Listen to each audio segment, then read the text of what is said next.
Goedemiddag allemaal en welkom bij deze lunchlezing, de tweede in onze serie. En het gaat over sporen van slavernijverleden in Gelderland en eigenlijk helemaal gefocust op Zuid Afrika. En voor wie er de vorige keer ook bij was, gaat het eigenlijk weer een beetje volgens hetzelfde concept.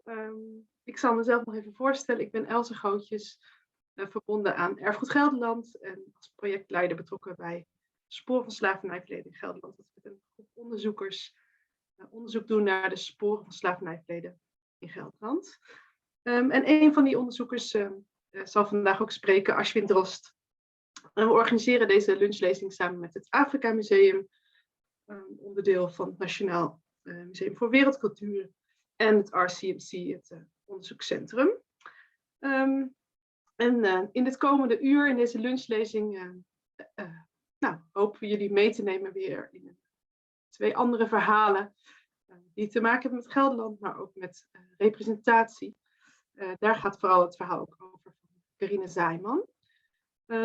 Aschwin Drost zal zo aftrappen en daarbij staat het verhaal centraal over de sporen van het Gelderse verleden in Zuidelijk Afrika onder de VOC.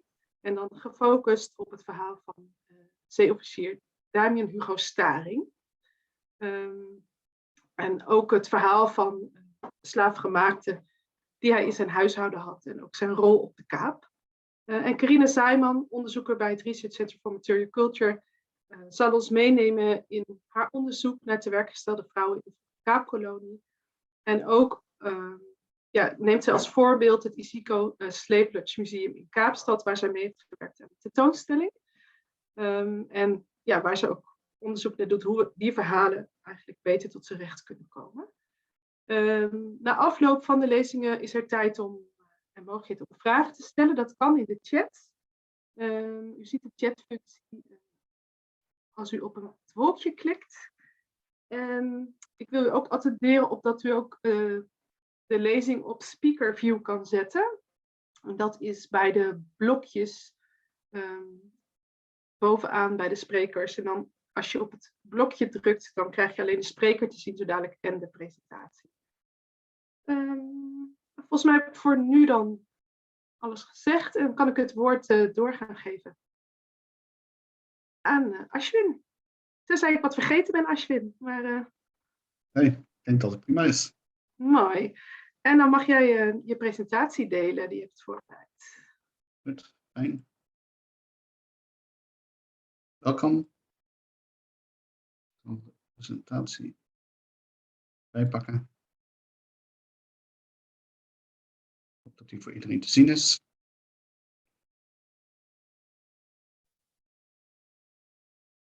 Twee weken geleden mocht ik al vertellen over de koloniale bezetting aan Kaap de Goede Hoop door de Verenigde Oost-Indische Compagnie in de 17e eeuw. De komst van tot slaaf gemaakte mensen en enkele Gelderse personen aan de tafel bij. Vandaag wil ik aan de hand van de Gelderse zeeofficier Damiaan Hugo Staring kijken naar de koloniale wereld en slavernijmaatschappij in Zuidelijk Afrika in de laatste decennia van de 18e eeuw. Staring is hiervoor een interessante gids. Als tiener is hij zelf korte tijd tot slaaf gemaakt en later als epicagemeester of havenmeester aan de Kaap heeft hij een spilfunctie in een scharnierkolonie gebaseerd op slavernij.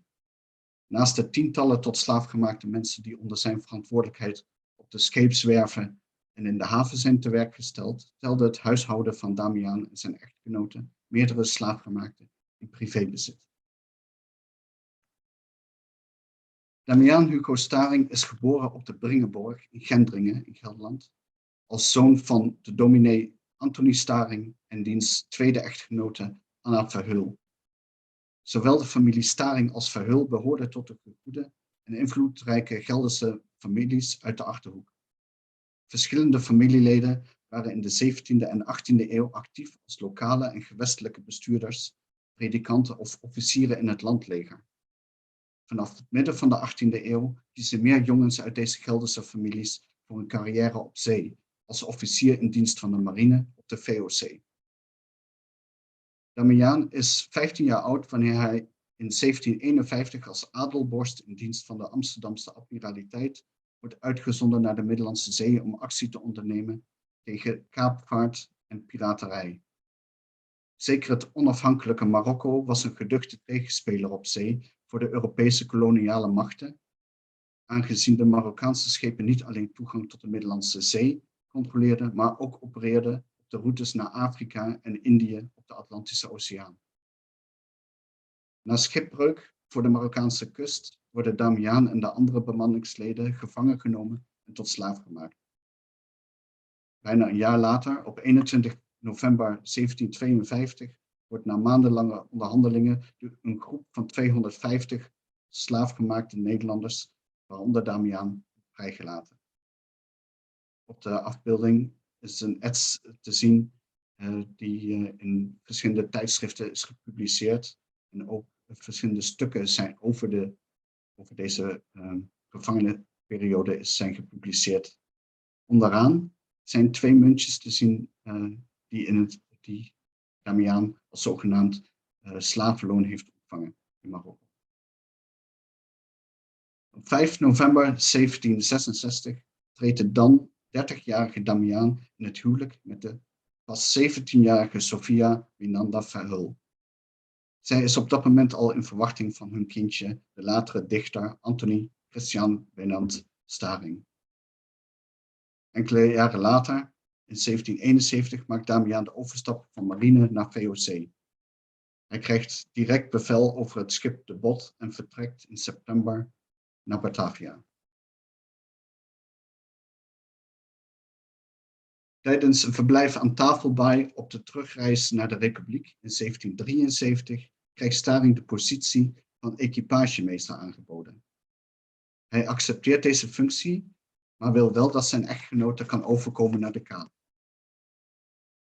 Sophia Verhul vertrekt in januari 1774 en neemt onder meer het pasteltekeningetje van het 6-jarige zoontje met het hondje uit de vorige slide mee naar de Kaap. Anthony zelf blijft in Nederland achter in de zorg van Damiaans oudere halfbroer, de predikant Jacob Gerard Staring. Damiaan en Sophia wonen in de ambtswoning van de equipagemeester op de equipagewerf. Het is op de onderste afbeelding het huis naast de blokken.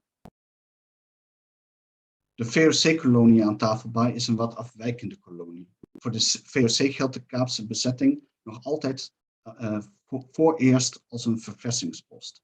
Het was geen wingewest voor in Europa gewilde producten, maar was als scharnierkolonie tussen Oost en West, Noord en Zuid essentieel. Niet alleen voor de Nederlanders, maar zeker ook voor de Engelsen, Fransen en andere Europeanen met koloniale belangen in Azië en Oceanië.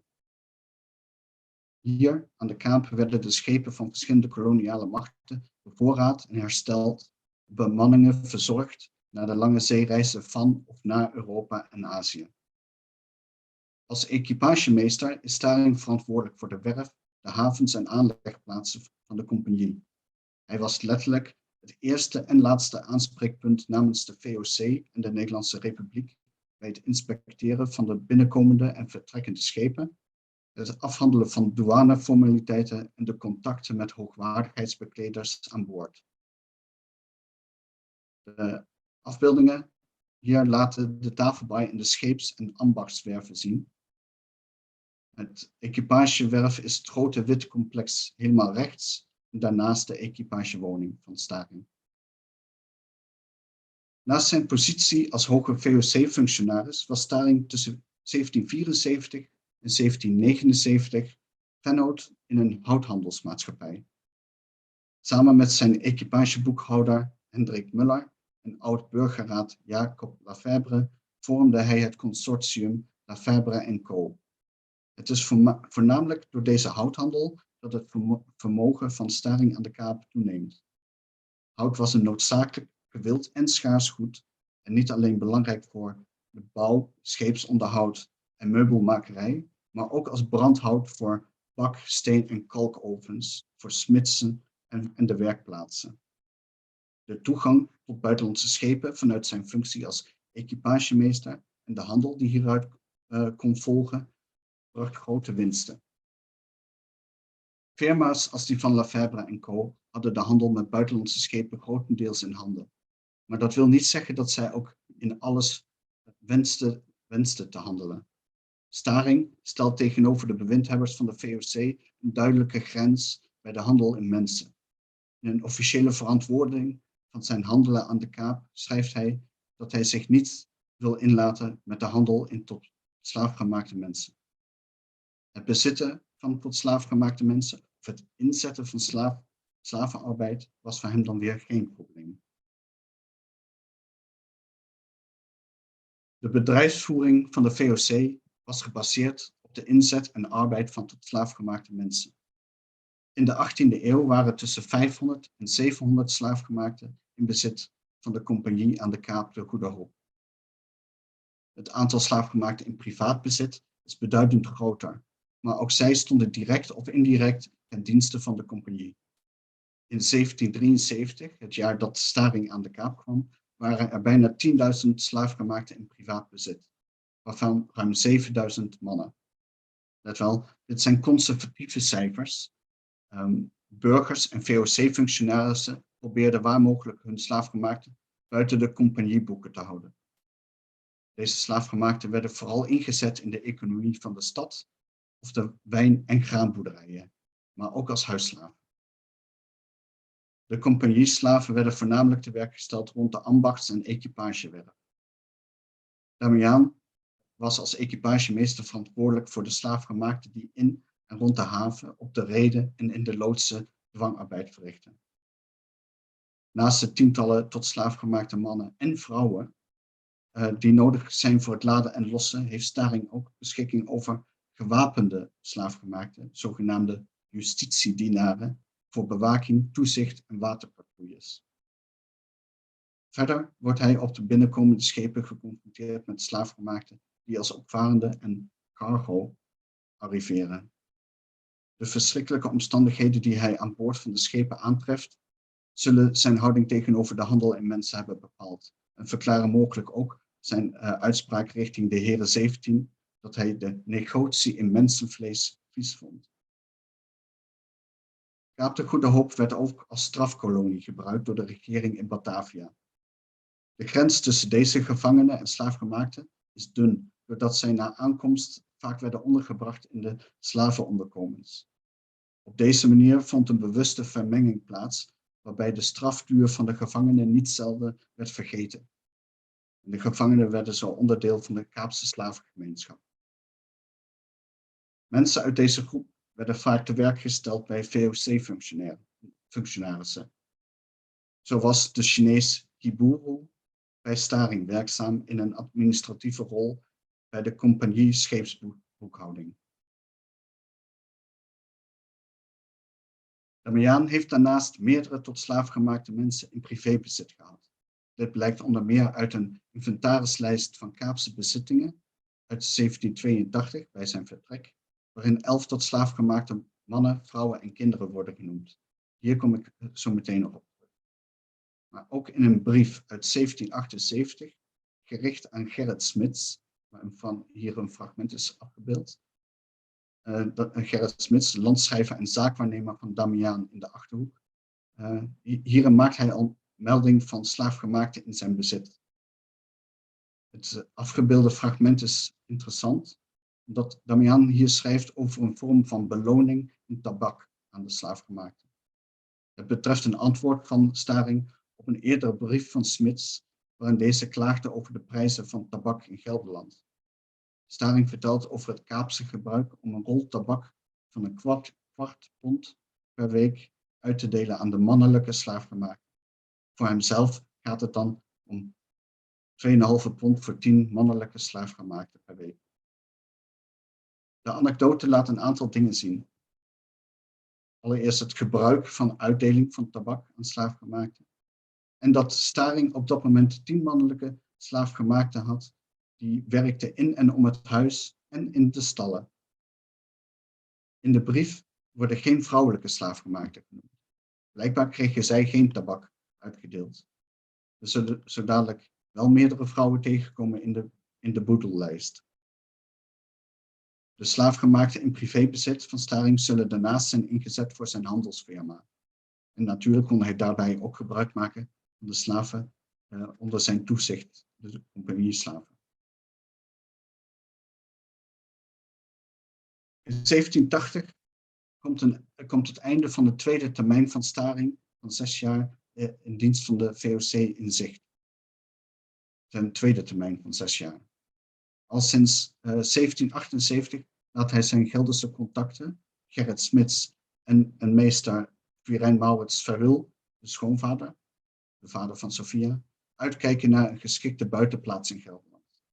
In juli 1780 krijgt schoonvader Verhul opdracht om de Wildeborg bij Vorden en met omliggende landerijen aan te kopen. Op 23 juni 1781 zijn de landgoederen daadwerkelijk in eigendom van Damiaan.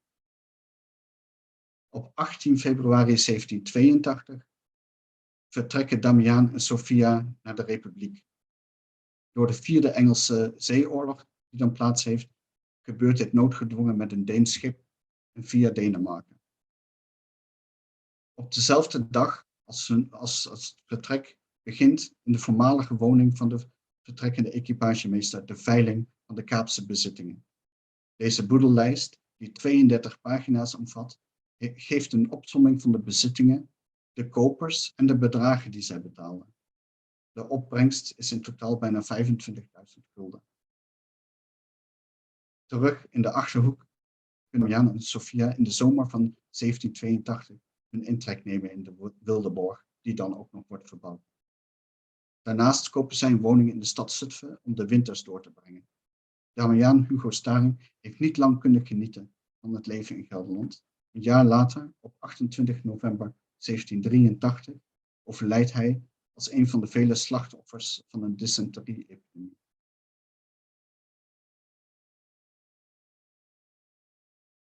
Uit de inventarislijst van de Kaapse boedelveiling van 18 en 19 februari 1782 en een aparte begeleidende brief van 25 april 1782 van Willem Boers en Tobias Runnekamp blijkt dat op het moment van vertrek naar Gelderland Damiaan en Sophia 11 tot slaafgemaakte mensen in bezit hadden.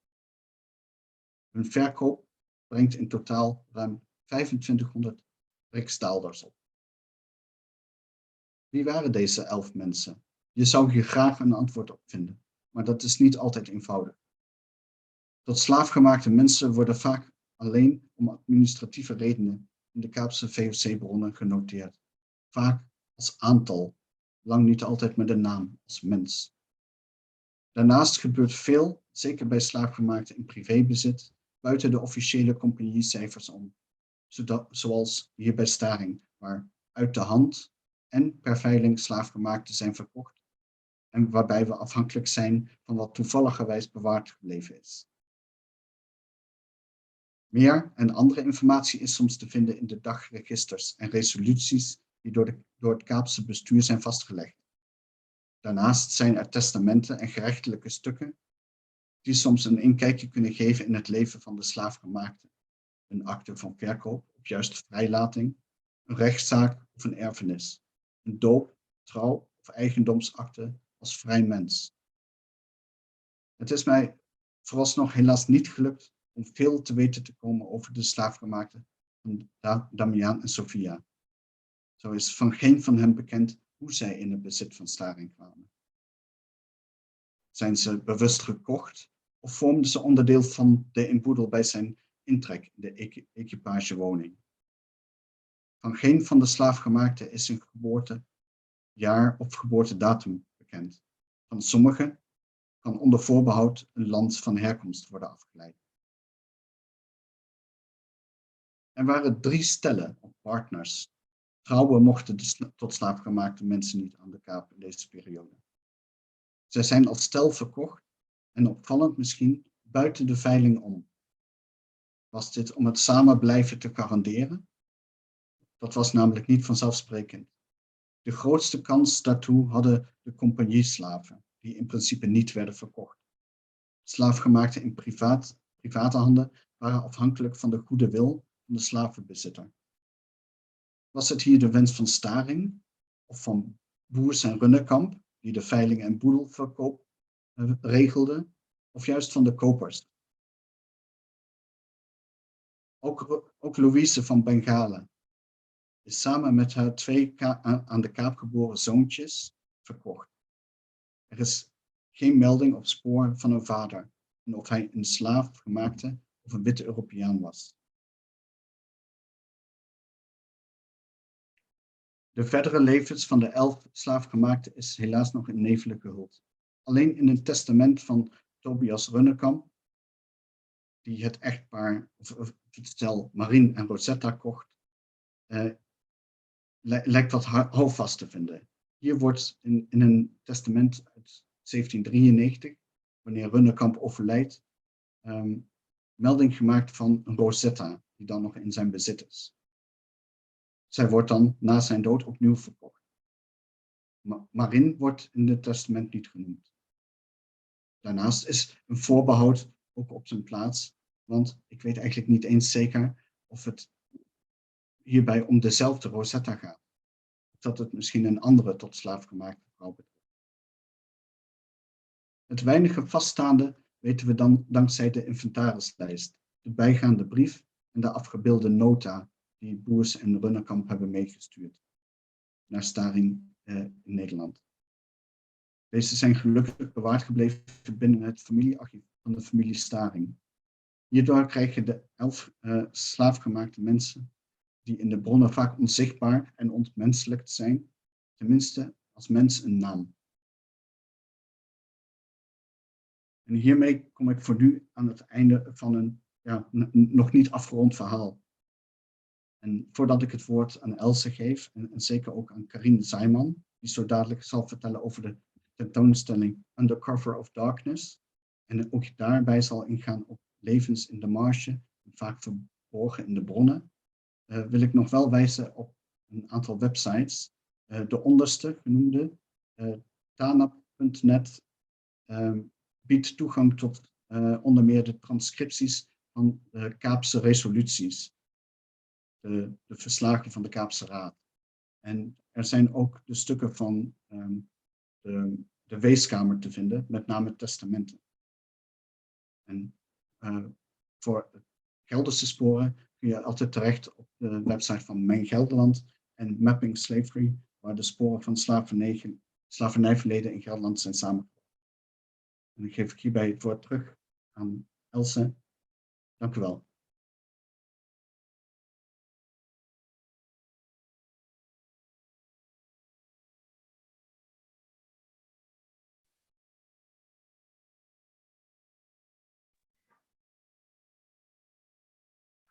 Excuus, ik moest even op wat knopjes drukken. Dankjewel, Aschwin. En dankjewel ook voor dit inkijkje eigenlijk in zo'n specifiek en bijzonder verhaal.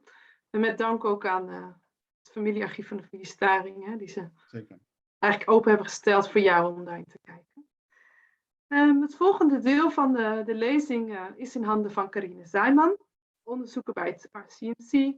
En zij gaat het doen in het Engels, omdat het haar beter ligt. Maar ze verstaat goed Nederlands, dus vragen kunnen alsnog in het Nederlands gesteld worden. En Carine, ben je er klaar voor? The floor is yours.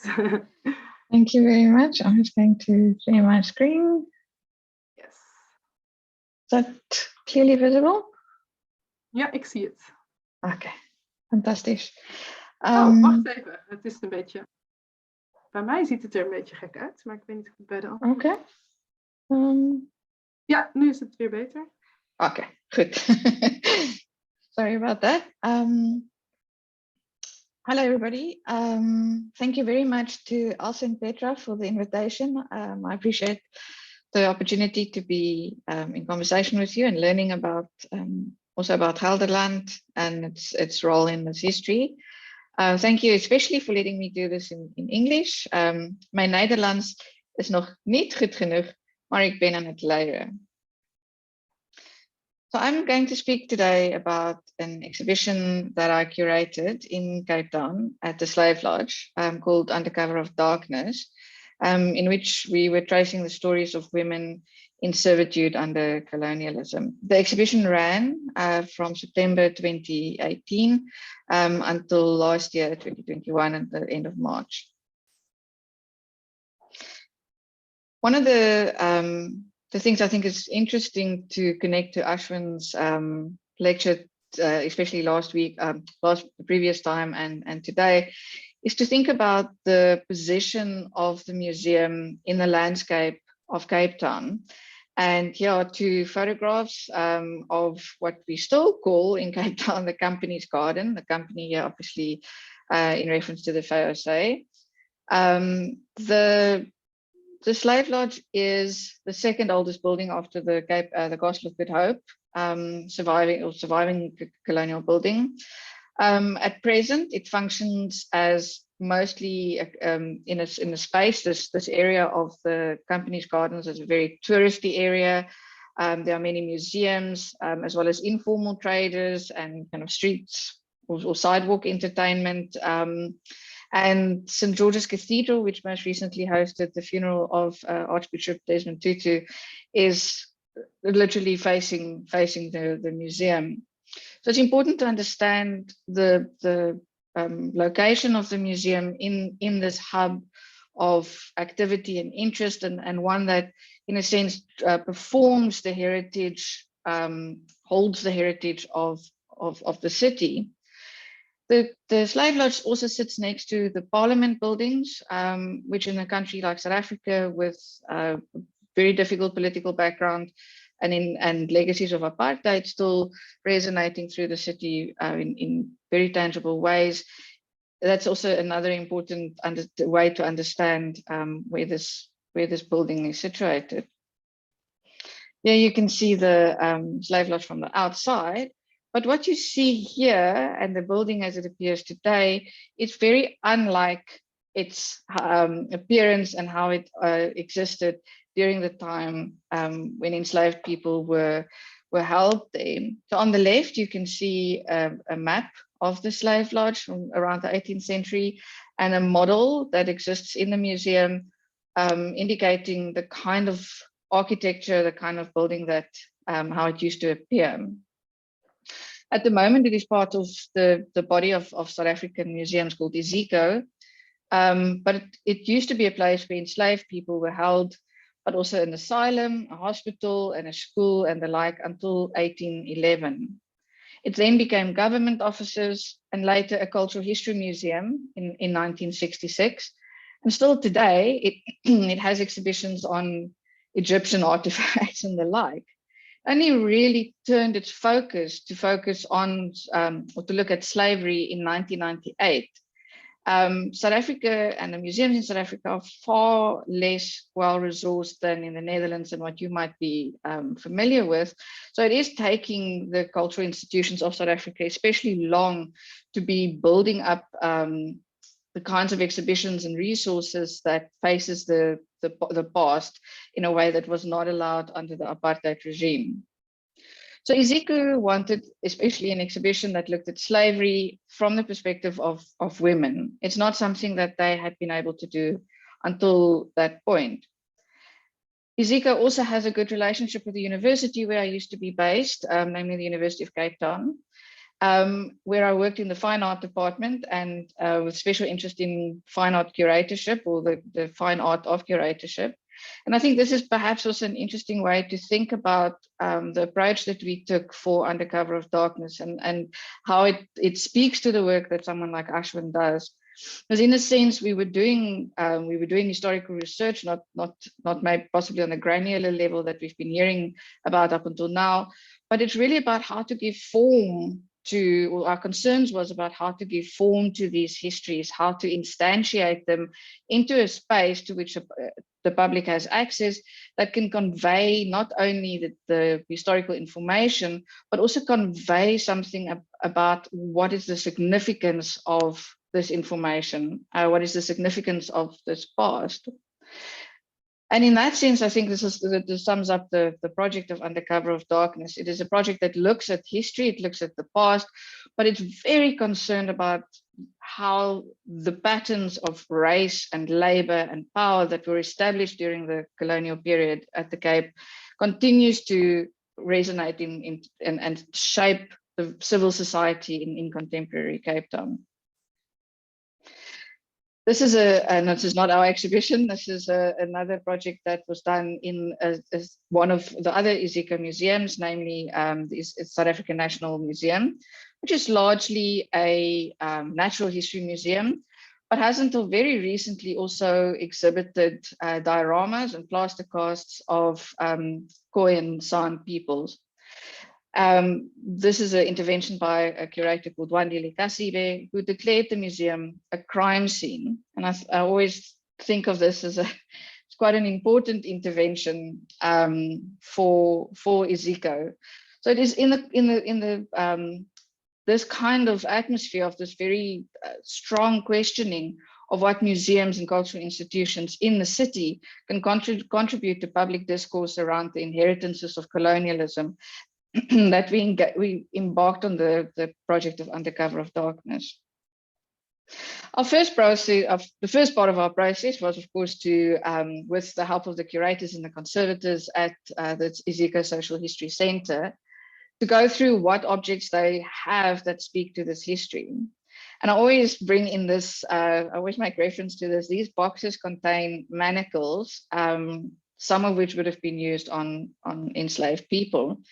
I was strongly encouraged by the curators of the collection to make use of the manacles, but I refused. That is an area I did not want to go in the first instance, because the tools of this kind of physical oppression and restraint are traumatic and are not easily just exhibited in a museum context without consequence. Secondly, they did not as such speak to the lives and the experiences of those people who had undergone this pain and the suffering. So in a very early stage, it was already apparent to me that we had to pivot away from accepted tropes by which this history is narrated, and instead try to find something about the people that we never hear about, those whose lives remain unrecorded and whose perspectives, by virtue of the nature of archive and collection, is not represented.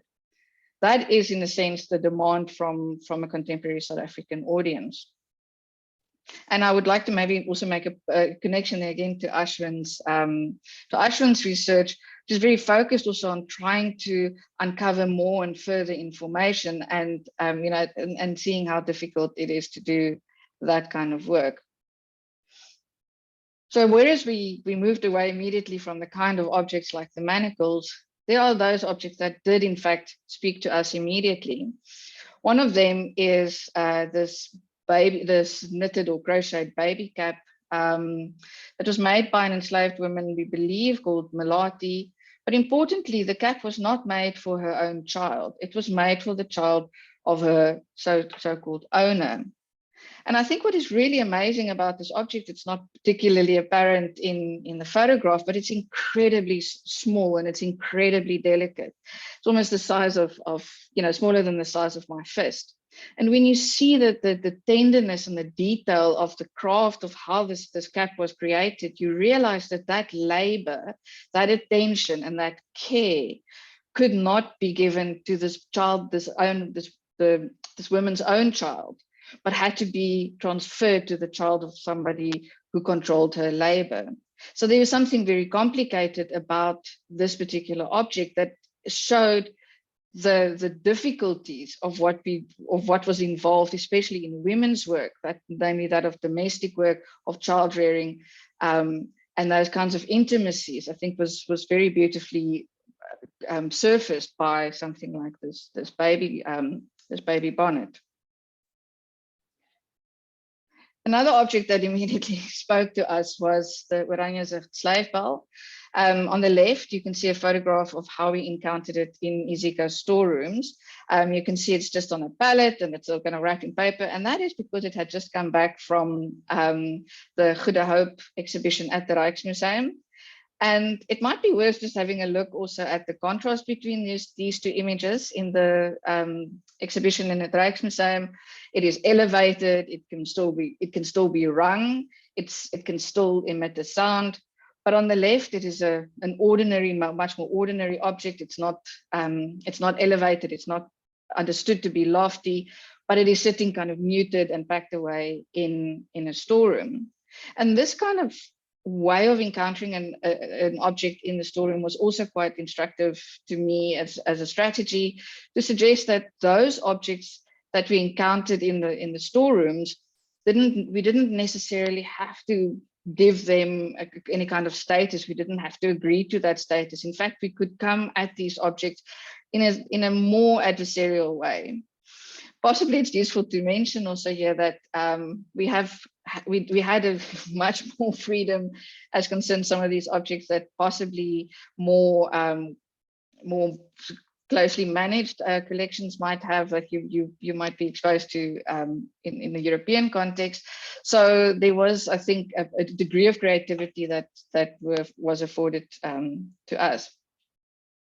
Apart from the objects, which we did a kind of a survey, we identified the particular objects. I hope I've explained how we decided which objects to use. We also went back to the archives. There were some stories with which we were already familiar, but we also were able to identify and surface some new stories. This one, for example, it's the story that also specifically spoke to us from the perspective of women's work. And you can see there, I'm just going to read: the poignant purchase document for Menges and Elizabeth van der Kaap shows a mother doing precisely this, namely the only way that she could free or gain freedom for her children was by buying them. In 1740, Magdalena van Batavia bought and signed for her daughter's freedom in front of 7 witnesses. Magdalena's own signature is a large cross. This was not enough to guarantee freedom for Menges and Elizabeth. Magdalena died before the sale had become a formal manumission request, leaving her daughter still officially enslaved. And I think this is, again, this kind of very, very complicated, entangled history of showing how a woman like Magdalena engaged with the bureaucracy, engaged with the system, and how that engagement left a trace in the archive. But the tragic the absurdity of it, I think, is very clear in a story such as this. From the objects and the documents, as I said, we identified, we decided on 12 stories, and we wanted to then, in the exhibition, mostly give space to these 12 stories. In other words, we weren't interested in giving an overview necessarily of what the museum holds, but really to say, how do we privilege the stories of the women, as I said, who've been left out of archives and whose labor very, very thinly and sparsely coming to collections such as those of Iziko. So we've, as I said, decided on the 12 women, and for each of them we made a short synopsis of their story, which we produced in 3 languages, namely Afrikaans, isiXhosa, and English. Those 3 languages are the official languages of the Western Cape. 3 of 11 official languages in South Africa. But I think it was important for us to understand that our audience weren't going to be just English-speaking people. I think the museum going public in apartheid years, mostly English, with some Afrikaans. The most widely spoken language in the Western Cape is Afrikaans. And to understand not only sources here, but also the way in which we think about who will constitute our audience. One of the pieces that we also did in the 12 stories, 2 of them were Khoi women. Khoi women and Khoi people weren't officially enslaved. However, they engaged in they were entangled in various structures of servitude. And the figure of Krutua might be familiar to you from Annette's lecture from the previous time. And Klutua is my ancestor, so I am very invested in her story and how it is told. So one of the things that we did was for Klutua and Sarah van der Kaap, we had these texts or the story that we had written translated into Nama. And I think this is the first time that the Iziko Slave Lodge and I think many, any of the Iziko museums really had such a amount of work put into actually translation, apart from just the smallest excerpts of vocabulary possibly. So here you can see the Oranjes of Slave Bell in situ in our exhibition. I will speak about this at a little bit more greater extent with some more examples, but the important aspect for me in terms of setting up this privileging of the stories rather than the objects was to create a system of call and response for them. So what we did with the slave bar, for example, is we put it in conversation with an artwork called Elegy, which by the performance artist Gabrielle Goliath, whom you also might be familiar with. She's done a lot of work in Amsterdam as well. And Gabrielle's work Elegy is a performance that has been staged in various places across the globe. In each time, the elegy is an act of mourning. It takes about an hour. The entire performance is an act of mourning for somebody, a woman or a non-binary person who might have suffered a lot of violence or even death because of gender-based oppression. In this case, she engaged in a collaboration with, there's a still of the performance at the opening night as well, which we had the live performance, and then a recording that we placed in the exhibition. Gabrielle and the scholar Sarah Jappi came to work together and introduced a 13th member of the series of women that we looked at, and it was Louisa van der Kaap. And it was, I think, really beautiful to see that in a team of women, bringing other women in, other women's voices in, also extended the material with which we were working, and it was incredibly satisfying. This is obviously not part of our exhibition. I'm bringing this in just to indicate the kind of work that I think artists can do in museums, apart from only also making their own work or making responses, but to think curatorially about how museums organize their collections. And this is, of course, Fred Wilson's Mining the Museum project from 1993. It's a very familiar project. I probably don't have to say much, but here you can see also again the juxtapositioning. There's this silverware with then these shackles. And what is beautiful for me about this gesture that Wilson does is this, in this juxtaposition, he reminds us that the opulence and the grandeur of the silverware is impossible without also the shackles, that these two are indelibly and inextricably connected to one another. It is in this vein, in this kind of juxtapositioning, call and response, that many elements of the exhibition were organized. One of the works that I included in the exhibition was this very ubiquitous, the work by Azazole Ndamase, which was taken with this very ubiquitous blue workers overall. I haven't seen them really here, but in South Africa, whatever you do, you always will have one of these blue worker overalls. And so people who do a lot of manual labor, it will often be seen in this kind of strange uniform. And Azazole, kind of decorated it with some of these artificial hair extensions and turned it into a more of a kind of a uniform for parade and for pomp.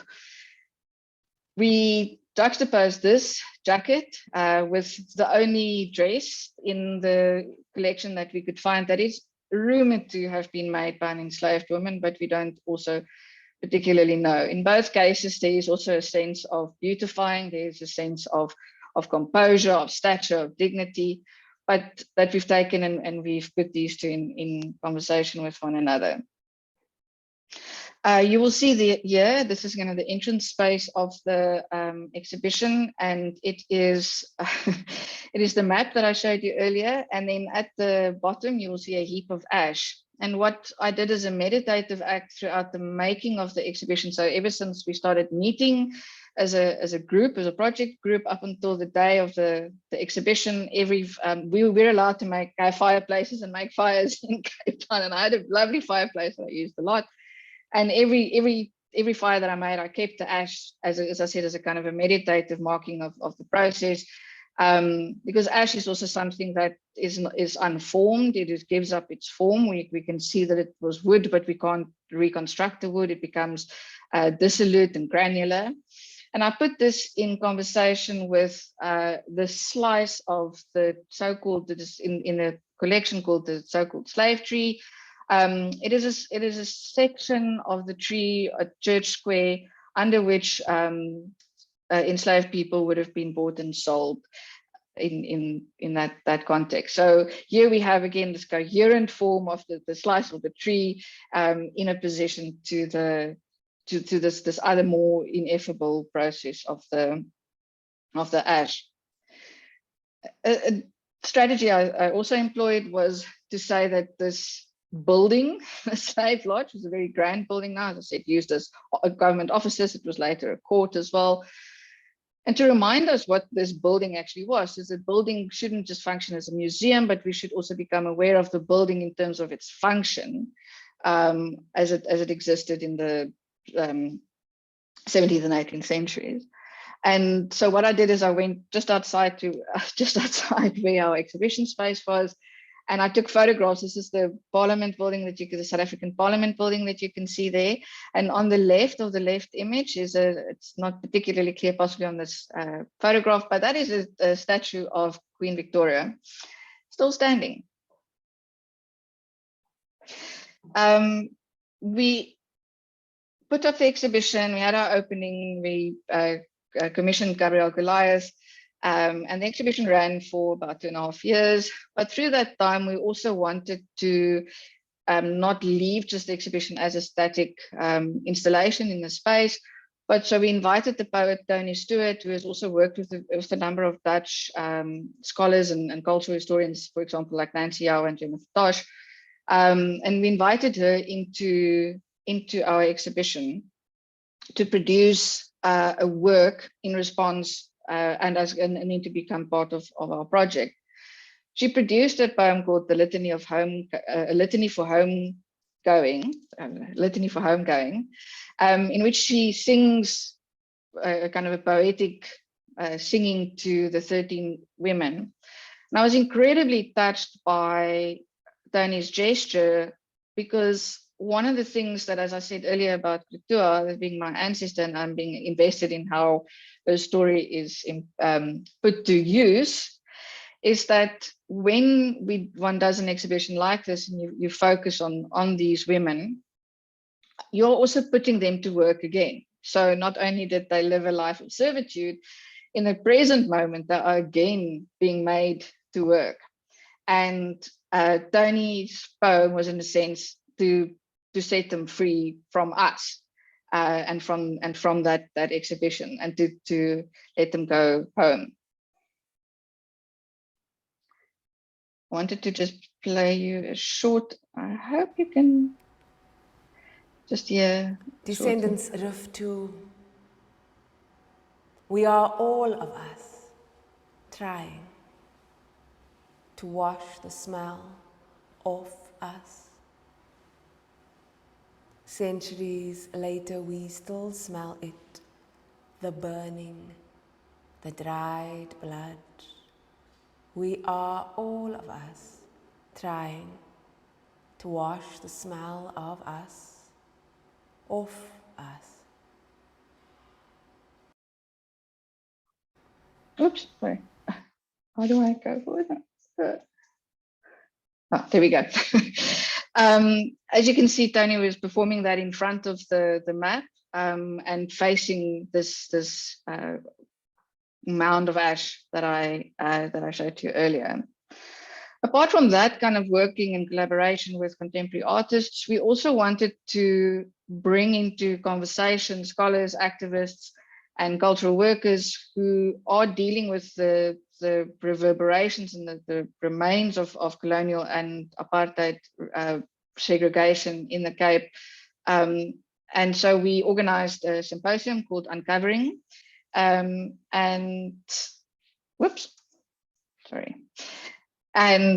here we dealt especially with, again, domestic work.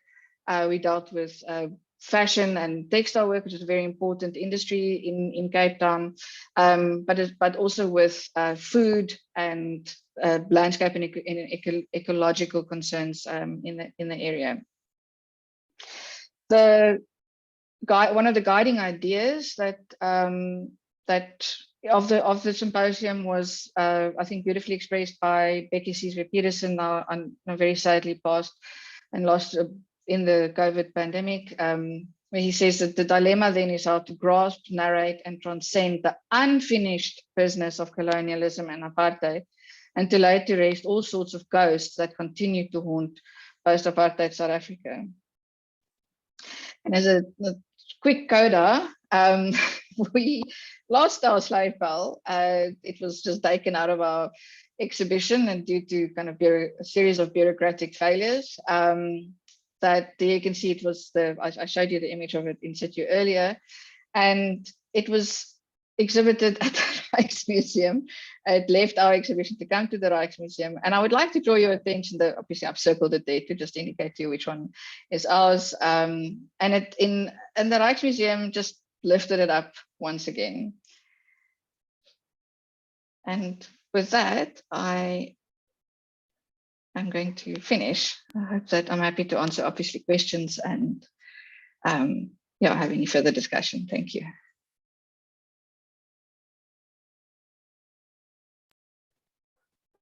Thank you, Carine. Can you hear me or not? Ja, oké. Ik heb geen vraag in de chat gezien, maar als er nog iets spontaans opkomt bij mensen, dan kan dat ook. Nog even in de chat of misschien bij een van de sprekers. Aschwin misschien. Ik vond het heel inspirerend. Ook vooral call and response. Eigenlijk die contrasten ook bij elkaar. Echt ontzettend interessant. En ik heb de bel inderdaad gezien in het Rijksmuseum. Dus het context geeft nog meer, eigenlijk nog veel verdiepende contexten. En ook het voorbeeld wat je gaf van de shackles en de zilver. Ja, dat zijn dingen die ook op je.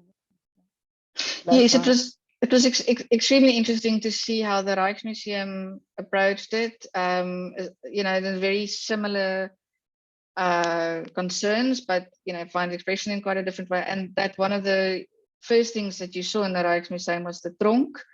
And I looked at that so with my own, obviously from my own reservations.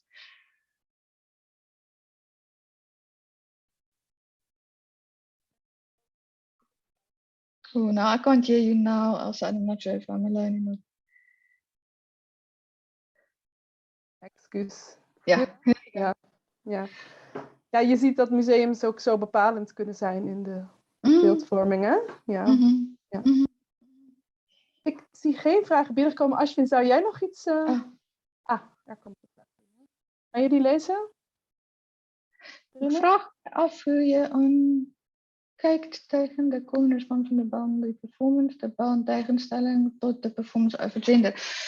That's a good question.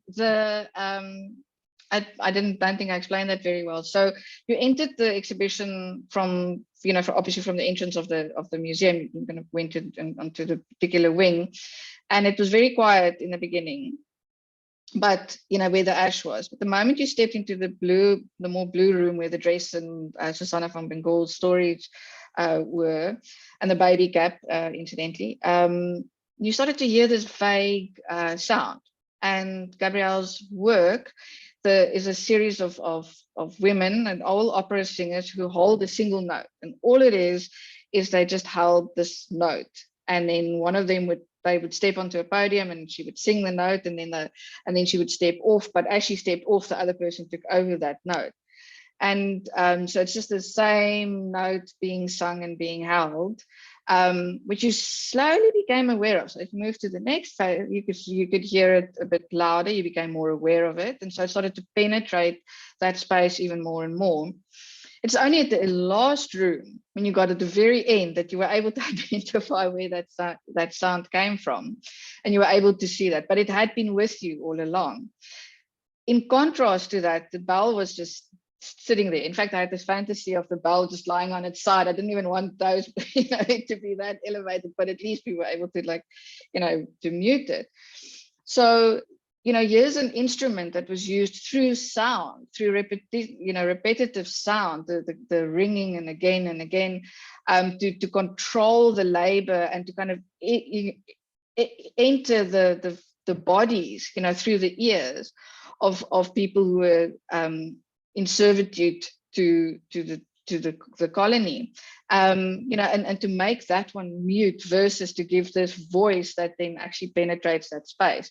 And when you then see where the sound that you've been hearing all the time comes from, and you read the Sarah Jappy's text, you understood that this was an act of remembrance, also an act of mourning. So this was something that was calling out, I think, into space, into time, but with longing, with regret, and with sadness, and to honor that space. So that's how I understood that relationship. So can I just maybe mention that both Tony's Litany for Homegoing and Gabrielle Goliath's videos are available on our website. I can maybe just put the URL there. So if you would like to see more of that, and if you'd like to see more detailed installation shots, you can visit our website. Ja, misschien kan je het delen in de chat, Carine. Ja. Oké. Ja, want het is mooi dat je nog kan zien, hè, van de tentoonstelling en ook van de installaties. Ja.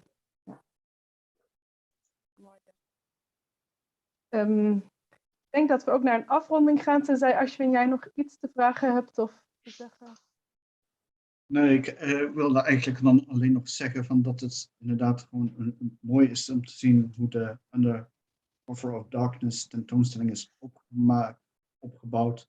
Niet zozeer aan de hand van objecten, maar meer proberen vanuit de vrouwen en eigenlijk het ontbreken van hun verhaal in de koloniale bronnen.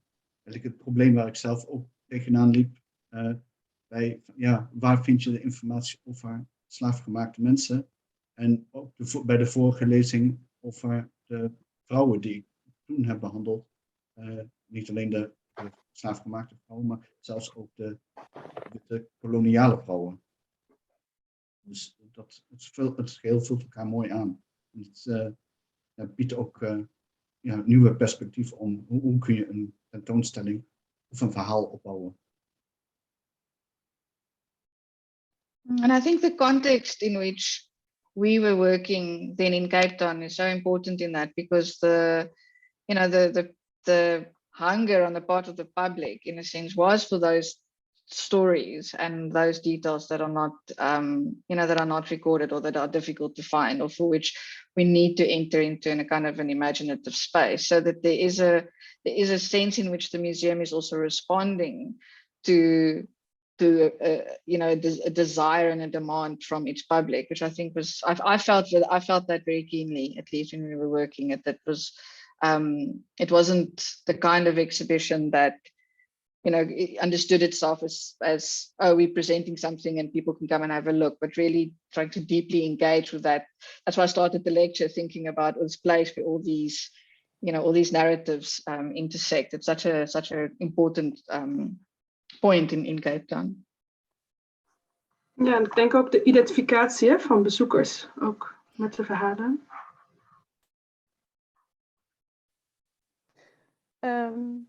Volgens mij gaan we afronden, want het is bijna 1:30. Ik wilde er nog op wijzen dat de sporen van slavernijverleden die Aschwin heeft genoemd, dat die nog online komen te staan op Mijn Gelderland. En dat Carine haar onderzoek in september, oktober zal afgerond zijn, hè Carine? En de tentoonstelling Heden van Slavernijverleden is nog in het Afrika Museum te zien. En op 20 februari op zondag is ook de voorstelling over Anna van Vossenburg in het museum. En daar kan je naartoe en dat geeft ook weer een heel ander perspectief eigenlijk op de geschiedenis. Het gaat over het verhaal van Anna van Vossenburg die naar Arnhem komt, slaafgemaakt meisje uit Suriname. En daar kun je meer informatie over vinden op de website van het Afrika Museum. En dan wil ik jullie allemaal hartelijk bedanken voor jullie aandacht. En Carine en Aschwin voor jullie bijdrage. Heel belangrijk. En ja, heel veel nieuwe inspiratie volgens mij gegeven aan het publiek. En aan mijzelf ook. En de lezingen zijn nog terug te zien na vandaag op de website van het Afrika Museum. Dus, wens ik jullie allemaal een goede middag. Ja, bedankt. Tot ziens.